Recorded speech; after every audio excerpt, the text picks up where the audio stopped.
It appears as though Alabama may be getting a little help from the transfer portal again.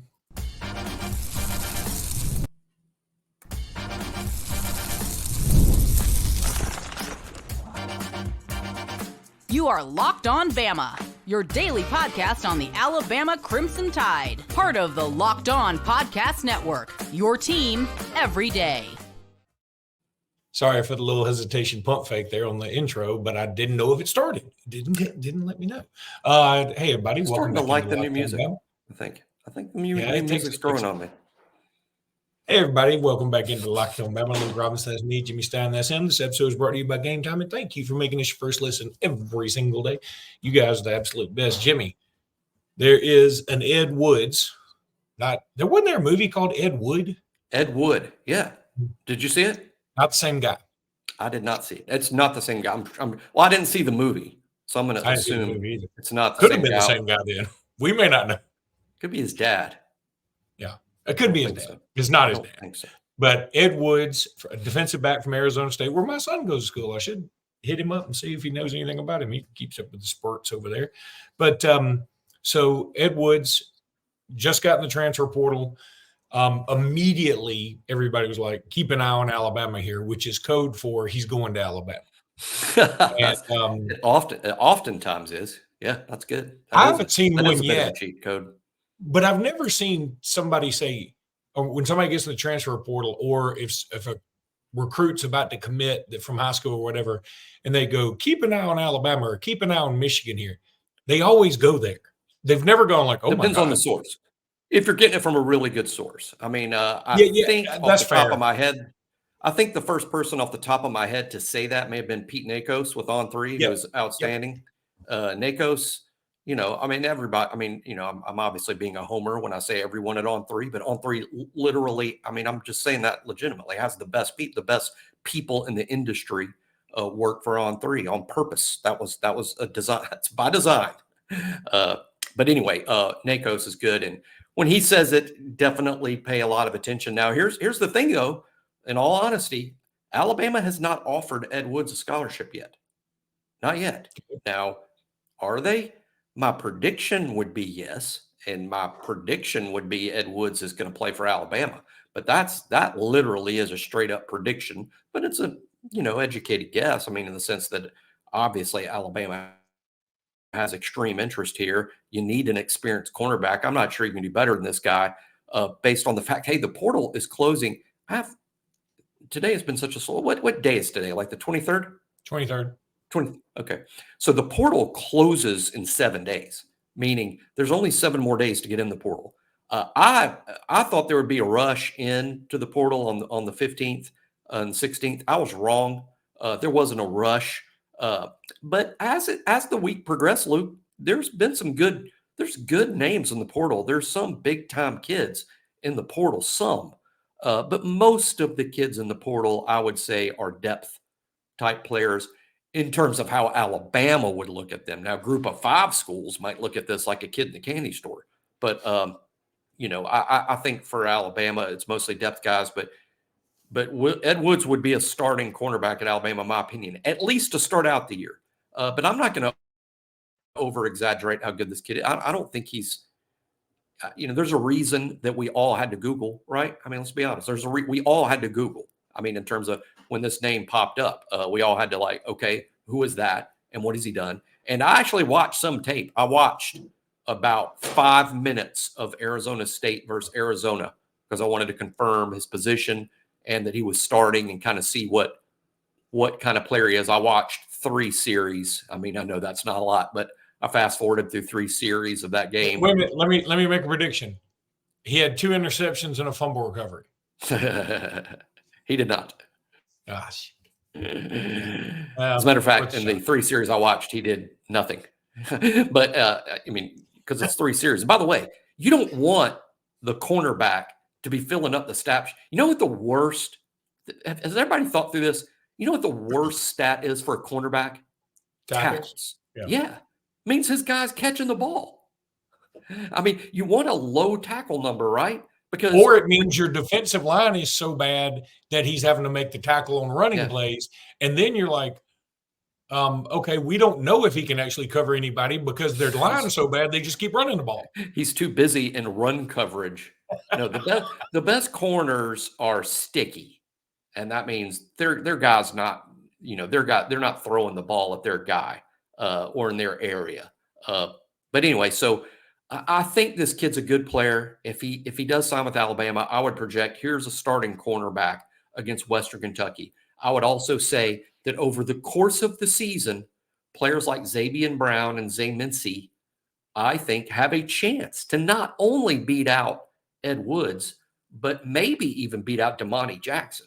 I mean, that's how high I am on those freshman corners. The beauty of bringing in an Ed Woods and a Damani Jackson is now those freshmen can develop at their own pace, and you don't throw them in the deep end with no floaty. Because let me tell you, if they play early and get torched, it may take a while for that confidence to come back. Yeah, and of course, the downside to this is you give them time to develop, then they get in late in the year, they flourish, and all of a sudden their NIL stock goes way up, and people start bidding on them via tampering, which, again, I'm not mad at. I mean, I'd be willing to bet we're doing tampering too. So, I mean, everybody's tampering, so don't get mad at anybody for that.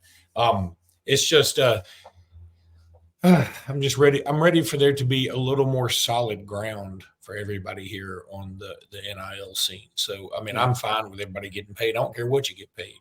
I just wish there was a system, and a system of rules. And here are the rules, and everyone needs to follow the rules, because if you break the rules and get caught, there's serious repercussions. That's what I would like. I mean, it is too much Wild Wild West out there. Not as Wild West as people think, but it is to an extent, no doubt.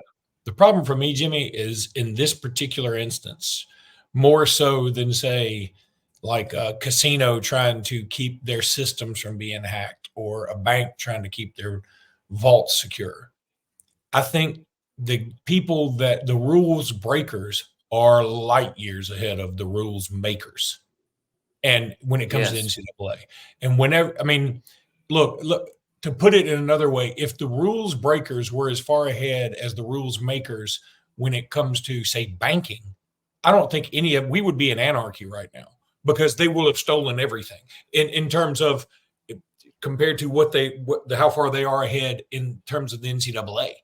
Because I think the NCAA is so backwards in making at first they were so stringent and over the top, and the punishments were so nuts. I mean, it was like, kind of medieval, like, oh, your team was jaywalking, that's a beheading.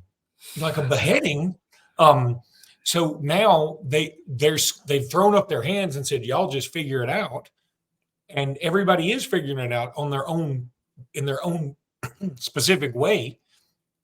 And now there's a bunch of different interpretations. It's going to be even harder to make a rule that everybody wants to get behind.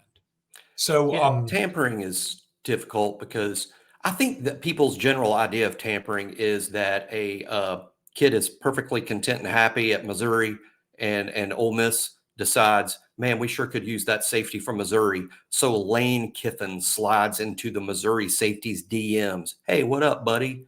And then next thing you know, he's sliding in the DMs with an NIL offer of money. Hey, if you leave Missouri, we're going to pay you X amount of money. I'm not saying that doesn't happen.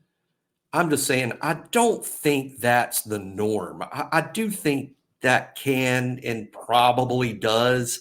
And I'm not, by the way, saying Ole Miss or Lane Kiffin does. I just use that as a silly example. But here is what tampering or one way or the other. Let's say your recruiting director at your university stays on the phone all day with high school coaches, all day. That's what they do. That's their job all day. The director of recruiting at your school is talking to high school coaches, and ends up maybe there's a cornerback at Arizona State that played at that high school in Oakland, and you're talking to that guy about stuff you talk to him about all the time. And either you mention it or the guy's like, hey, my guy that plays at Arizona State, he saw that y'all are interested in corners. Like, oh yeah, he's a good player.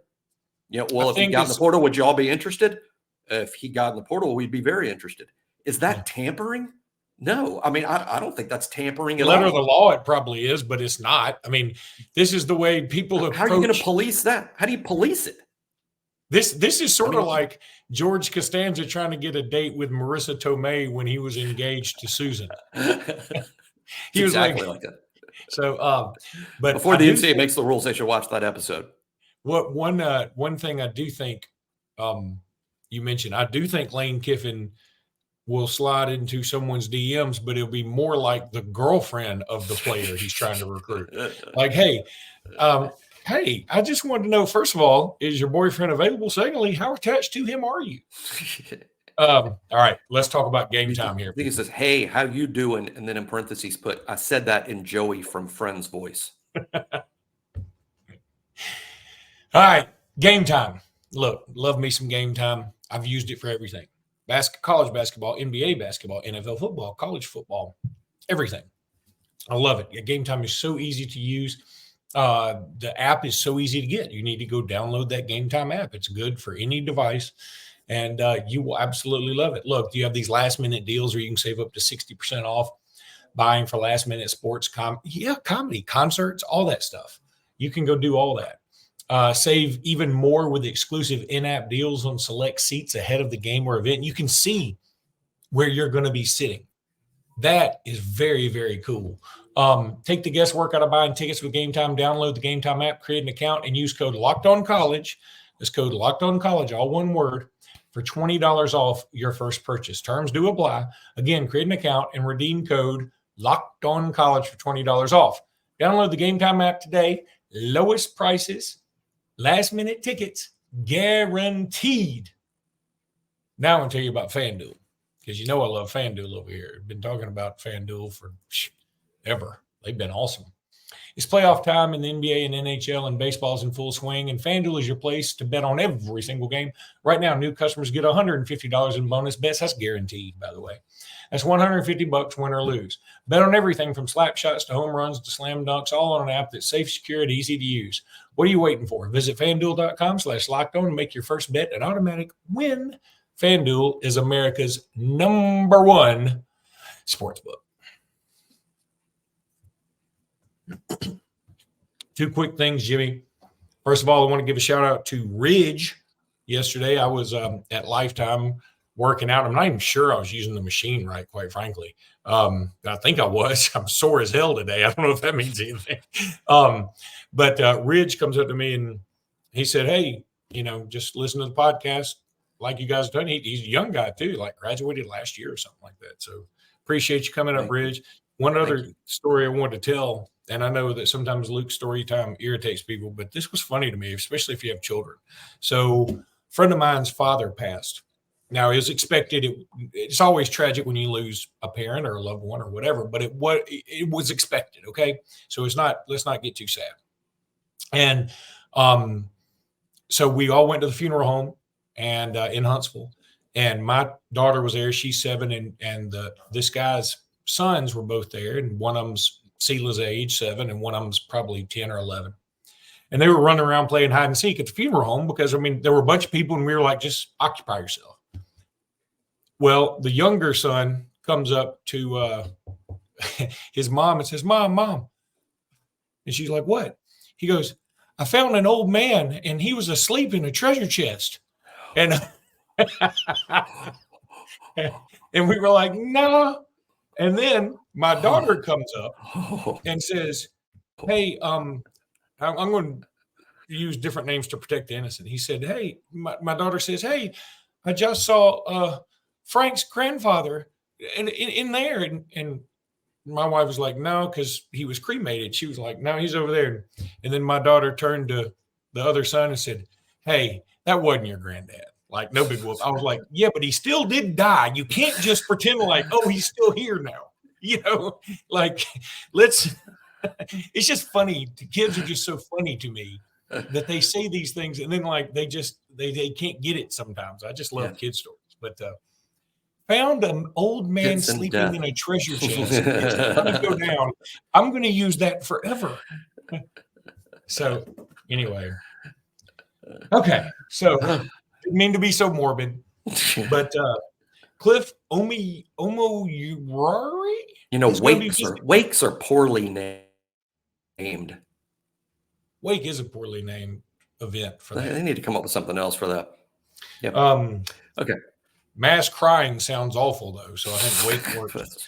All right, Cliff Omoruri. I'd go with O'Murray. But I went to the Rutgers official website. I've given this life hack to a lot of you guys. I went to the Rutgers official website and pulled up the dude's bio at Rutgers official. They don't have the thing we have. They do not have the pronunciation thing like we have. Poverty school, I guess. Hey. Poverty school there. Yeah, they don't Poverty school. They don't have the pronunciation because as soon as I'm like, hey, I think we got a real chance to sign this guy, I'm like, I better know how to say his name. So I went to, I guess I'm going to have to Google. I guess I'll Google a dang Rutgers basketball game, wait for an announcer to say it. I'll be honest. I mean, I watch a lot of college basketball. I don't remember watching Rutgers this season. They were pretty bad, weren't they? I mean, they were okay. And even if I did, I wouldn't remember the pronunciation of all their names. So it wouldn't really matter. Not only that, but I mean, what am I supposed? I mean, honestly, I'm not being mean here. It's Omorui. I mean, I don't even know where to. I'm Omo, and then I'm done. I mean, Omoruri. We could just go with Cliff, and I think people know what we're talking about. Cliff O. I'm going with Cliff O. Let me tell you what Cliff O is.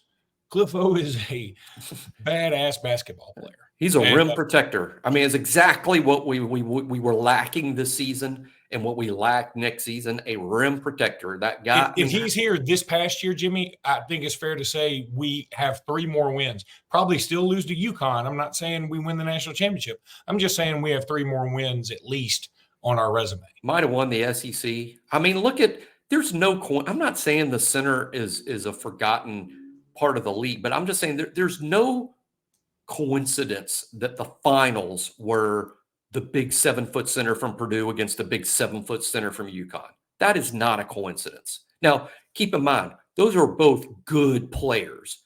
And again, I'm not going to go off on the tangent again, but when people say, oh, Alabama doesn't match up with the big guy, that's stupid. Alabama doesn't match up with elite big guys. Alabama played big guys all season long. Everybody's got one, sort of, but you know, it's rare to get the 7-footer or almost 7-footer. I think Cliff's 6'11". So he's 6'11" with long arms, but it's not everybody 6'11" guys really good. And Cliff is, just like Edey and Klingon were. And by the way, I've heard, how about this? And it's about how bigs and about how no one underestimates how good Alabama players are more than Alabama fans. You know who's getting, I've heard Nick Pringle is getting some whopping NIL offers in the portal. Whopping. He's highly sought. And I mean, that's just because it's hard to find 6'9" guys who can play. And I know Alabama fans are like, oh, he's not very good. Go tell that to his bank account. I mean, and I agree. And look, he's a fouling machine. There's no doubt. And so hopefully Cliff O could be different from that. But you're right. And then to take it a step further, I can't remember the kid's name for NC State, the big boy that was, having the best tournament. I mean, Burns. So of the 3 Final Four teams, it was essentially a big man getting them there. Right. That was the key component. And if Alabama had Cliff O or, a dude from Tennessee or shoot, if we had Charles Bediako, I mean, I think we've got 3 to 4, maybe 5 more wins. Now, again, I think UConn probably still beats us because they're awesome, but it would have looked better on the resume. So the center position is not dead. It is sort of weird that most everybody, as long as you're under 7 feet, everybody's shooting 3-pointers. That's sort of what they're doing now, AAU kind of style. But I think Alabama with Cheryl coming in and with if we can get this Cliff O guy, I mean, all of a sudden we got 2 big guys. And if, God forbid, Grant Nelson come back, all of a sudden we got 3 6'10"ers plus or minus. And that's sort of reminiscent of what Florida had. So, yeah, Florida with 3 7-footers gave us trouble. Yeah, Tennessee with 2 huge dudes and Dalton Connect, who's also huge, gave us some trouble. And, yeah, Zach Edey, who's 7'5", gave us some trouble, but he gave everybody trouble. He was a player of the year. And Klingon gave us trouble. They won the national championship. Remember the old Saban can't defend dual threat quarterbacks. No, we can't defend dual threat quarterbacks who won Heisman trophies. Yeah. Like everybody else can't defend those guys either. I mean, we played dual threat quarterbacks all year. Almost everyone's got one to an extent, even some of those group of 5 schools. But, it wasn't a problem defending them. It was defending Johnny Manziel. I was defending Cam Newton or Deshaun Watson. And that's the same thing to me that I see with Alabama basketball. They couldn't defend the inside guy. They couldn't defend inside guys that were good, like what Tennessee's got. But we'll see. Cliff O would help immensely. He's visiting Kansas State tomorrow. We're recording this on Tuesday. I think he's going to Kansas State Wednesday. He's got an interesting list. Cliff O, Georgetown, Kansas State, Alabama. Sounds to me like he is interested in the system. Seems and NIL, I don't think is going to be a big thing with him. He's a foreign player, so he can earn NIL, but just only under odd circumstances we'd have to help him with. Like, you're going to have to enter international waters before you can make your NIL money. So we're going on a team cruise. We're close to the ocean. We're going on a team cruise. There's a cruise boat leaves out of Mobile. We'll be on that one this summer so he can cash in at sea. But that's literally what happens. But we'll see. Okay. Well, my phone clicks in just as soon as I'm about to. Good. Wow. I'm going to do a live read anyway. I'm going to read right. I want to hear about Monopoly. Do not pass go. Do not collect $200. Look, if you get Monopoly Go, though, you will pass go. Look, I'm loving this game. It's a lot of fun. You will certainly enjoy it. If you love the old Monopoly game, you will love this one too. Jimmy and I are both competitive people, so we enjoy this all the time. And look, this game has been downloaded over 150 million times. Can 150 million people be wrong? They can't be. It's mathematically impossible. You play on not one, but hundreds of Monopoly boards in crazy locations, building up amazing cities that bring you big money. But the best part is you can mess with your friends. You can charge them rent on iconic properties, just like in regular Monopoly. And the leaderboards, they can show you who the biggest Monopoly tycoon actually is. But it's just not my competitive side that loves it. You ought to try it too. You can team up with friends and build all around the world in time tournaments to earn huge rewards. So get in the game and join your friends and download Monopoly Go, now free on the App Store or on Google Play. Okay, so we were talking about Keelon Russell yesterday. The staff is apparently going to be visiting him today. This is a quarterback that is committed to SMU, if you didn't listen to the podcast yesterday. And he is really sort of firing up the charts here. It went from – he has a good pickup for SMU to like everybody going, why is he committed to SMU? And my bet is, Jimmy, I don't mean to make any SMU listeners mad. My bet is Keelon Russell does not end up at SMU. I think he is too hot of a commodity at this point. I think he's going to go somewhere bigger. He has already set up official visits to other schools. I think one of the things today that when Nick Sheridan visits with Keelon Russell today, a lot of talk will be about an official visit to Alabama. But Keelon Russell did inform SMU that I'm committed, but I am going to take visits. I think he set up visits to Florida and Ole Miss, which are good recruiting programs. By the way, Keelon Russell ranked highly by On3, but ESPN ranks Keelon Russell the #1 dual threat quarterback in the country. So everyone's high on him. Some are super high on him. And this is how serious I'm getting about this Jaden Daniels comp. At first, I thought the Jaden Daniels comp was silly for him. But then the more I watch his tape, the more I'm selling myself on this. I'm actually going to try to find some Jaden Daniels in high school huddle film today, because I want to watch Jaden Daniels huddle film and watch Keelon Russell's back-to-back. Because that's the growing comp for me with him. So I'm more and more interested all the time. More of a passer than a runner, but quite capable with his feet. Yeah, and again, he plays in Dallas, or at least that area, and so he's played against some good competition. Yeah, Duncanville. That Duncanville's that school cranks them out. Is that Kendrick Blackshire? I think played there. I think that's absolutely right. Mhm. I totally forgot. Somebody told me that I am hyping Ryan Williams as much as I hyped Kendrick Blackshire. And let me say this. First of all, I hyped Kendrick Blackshire in the sense of I always want him to be the first one off the bus. I want to hire him as a personal bodyguard if I ever make any money, that kind of stuff. I told you when we signed him, I said, I'm not sure what we can ever do with this guy. I don't He's so remember big. you hyping Blackshire as a Reuben I think Foster type player. I don't I remember that. appreciate his Adonis-like body. That's all.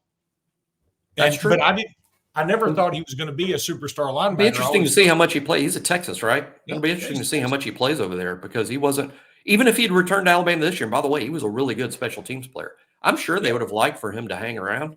I'm sure they would have. We did talk about that. How can you imagine like you're on kick return and barreling at you is Kendrick Blackshire? You're like, why aren't you in a WWE match right now? Why are you coming at me? He is a ripped up dude. Aren't you stopping Thanos or something? Yeah, it's a bit of a dinosaur, I guess. I mean, I hope not, because we grew up in an era where the inside linebacker was Kendrick Blackshire or Dick Butkus. Well, we didn't really grow up in that era. It seems like it. I'm sure to a lot of y'all listening, but actually we grew up more in the Mike Singletary and Ray Lewis era of inside linebackers. And now today's inside linebacker is frankly a safety. I remember I've told this story before. I remember talking to an inside linebacker coach in the SEC that used to coach safeties. And I told him, I'm like, hey, now that you're coaching inside linebackers, are you doing a lot of the drills with them that you did with your safeties? And he's like, yeah. Yeah. I mean, inside linebackers have to drop into coverage. They have to play pass coverage things. We think of them as guys that play football in a phone booth, and they're basically the defense's answer to a fullback. How the fullback just charges into the hole head first, trying to blast open holes for the running back, and he's going to be met by the inside linebacker, and they're going to have a car wreck level collision. That's not inside linebackers anymore. Now they're just athletes that play sideline to sideline, can play up or back.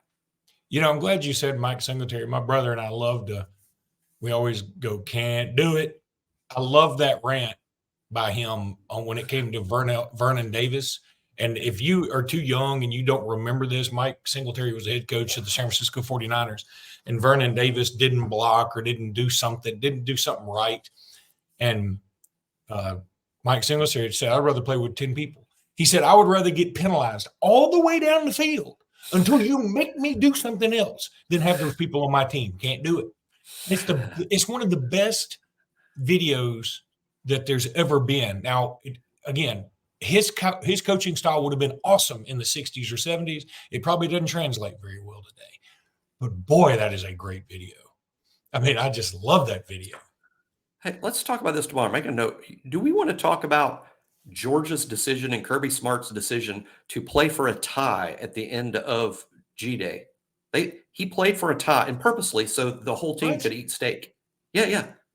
They did. I mean, I watched it again this morning. I heard it, but then I watched it early this morning. The first team offense, Beck to Lovett, scored a touchdown with less than a minute left to tie the game with seconds left. Well, it didn't tie the game. The touchdown got them within one with seconds left. And instead of going for two to decide which team won and lost and who got the steak and who got the beans, Kirby decided to kick the extra point and make it a 20-20 tie, and everybody ate steak. And that's weak. I think it's a fun conversation to have about. It's weak. I mean, people will read too deep into it. Here I am reading too deep into it. But I think that if I were one of the players, I'd go. I don't like the message. I don't like the message at all. I don't like the message. But I would want my team to no, we're going to settle this right here. We're going to get used to putting it all in one play. Speaking of messages, Alabama fans love to read some Philip Marshall stuff because he has some interesting takes from time to time, and he typically is an Auburn apologist. I thought he was pretty funny today. He had, and again, I'm not mad at him for this kind of article. It's just an article of stream of consciousness, like different thoughts I have. Now, some of his thoughts I don't necessarily agree with, but I don't mind that kind of articles. Like I used to do it all the time because sometimes you're looking for content, right? But he had an article today, and he was just, sort of all over the place again, which is fine to me. he talked about how the Pac-12 no longer exists, July 12th, things that are just weird to him, right?